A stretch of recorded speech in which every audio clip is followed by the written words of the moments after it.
পরিবর্তনের পথে পোশাক শিল্প মালিকদের সংগঠন বিজিএমইএ, যেখানে থাকবে না রাজনৈতিক প্রভাব এবং ক্ষমতাধর কোনো গোষ্ঠীর তাবেদারি। 2025 থেকে 27 মেয়াদের নির্বাচনের মাধ্যমে এমন একটি নেতৃত্ব প্রতিষ্ঠা করার প্রতিশ্রুতি দিয়েছেন ভোটে অংশ নেওয়া প্রার্থীরা।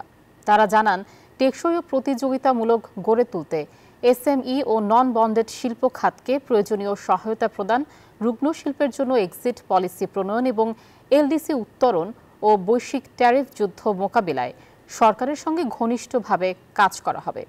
বিস্তারিত জানাচ্ছেন রিয়াদ সুমন। দেশের প্রধান রপ্তানি পণ্য তৈরি পোশাক, কিন্তু বৈশ্বিক ও অভ্যন্তরীণ নানা সংকটে কঠিন সময় পার করছে এই খাত। চ্যালেঞ্জের মুখে গেল কয়েক মাসে বন্ধ হয়ে গেছে 100-ও বেশি পোশাক কারখানা। এসব সংকট মোকাবেলায় উদ্যোক্তাদের পাশে থাকবে আগামীর বিজিএমইএ, এমন প্রতিশ্রুতি দিয়ে ভোটের মাঠে প্রচারণায় ব্যস্ত দুই প্যানেল ফোরাম ও সম্মিলিত পরিষদ। বিতর্ক আর সমালোচনা থেকে সরে এসে কার্যকর বিজিএমইএ গড়ে তুলতে আগামী 31 মে অনুষ্ঠিত হবে 2025-27 মেয়াদের নির্বাচন। নির্বাচনে ভোটারদের সমর্থন পেতে এসএমই ও নন বন্ডেড শিল্প খাতকে প্রয়োজনীয় সহায়তা প্রদান, রুগ্ন শিল্পের জন্য এক্সিট পলিসি প্রণয়ন এবং বৈশ্বিক ট্যারিফ যুদ্ধ মোকাবেলায় প্রতিশ্রুতি দিয়ে 14 দফা নিয়ে ভোটের মাঠে ফোরাম। জবাবদিহিতাও নিশ্চিত করতে চায় তারা। এসএমই নিয়ে কাজ করবে, নতুন এন্টারপ্রেনার যারা আসবে তাদের জন্য আলাদা করে ফান্ড করার ব্যাপারে বাংলাদেশ ব্যাংকের সাথে কাজ করবে, ইজ অফ ডুইং বিজনেস নিয়ে কাজ করবে, and on top of everything infrastructure যে চ্যালেঞ্জ আছে, যেমন গ্যাস এবং ইলেকট্রিসিটি, এইটা নিয়ে কাজ করবে।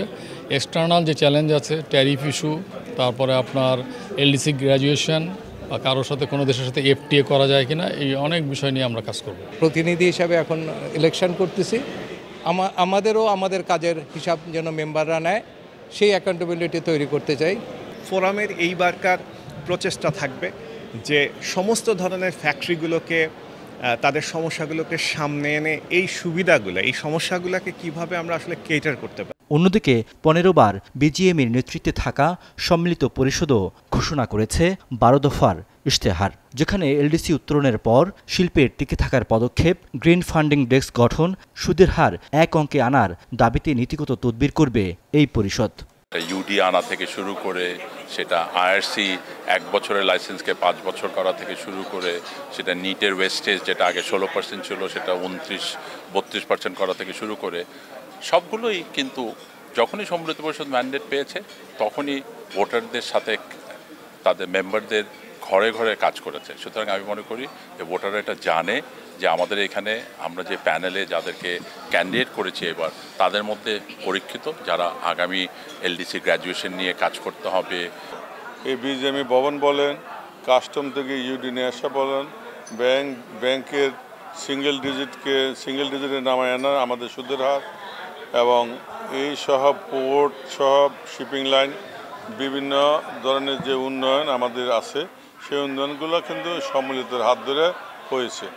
ইন্ডাস্ট্রিয়াল রিলেশনশিপে লেবারদের সাথে যে কথাগুলো বলা উচিত, এগুলোকে অ্যাসোসিয়েশন পার্সপেক্টিভে, গভর্নমেন্ট পার্সপেক্টিভে কি যে ক্যাপাসিটি বিল্ড করা দরকার, আমি বিশ্বাস করি আমরা যারা কাজ করেছি আমাদের কন্টিনিউটিটা জরুরি।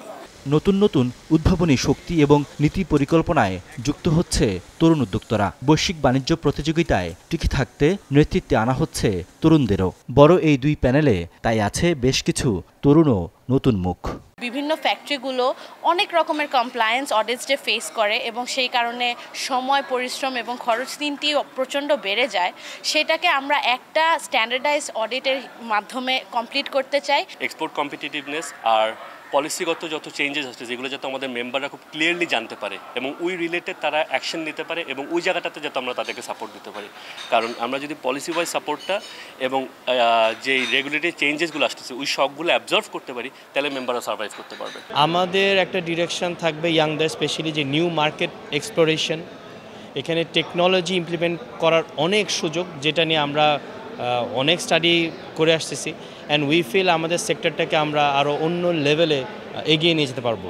বিজিএমইএর সর্বশেষ নির্বাচনের চেয়ে এবার ভোটার কমেছে 632 জন। 2024 সালের মার্চে অনুষ্ঠিত ওই নির্বাচনে 2496 জন ভোটার থাকলেও এবারে নির্বাচনের আগে তা কমে দাঁড়িয়েছে 1864 জনে। রিয়াদ সুমন, নিউজ 24, ঢাকা।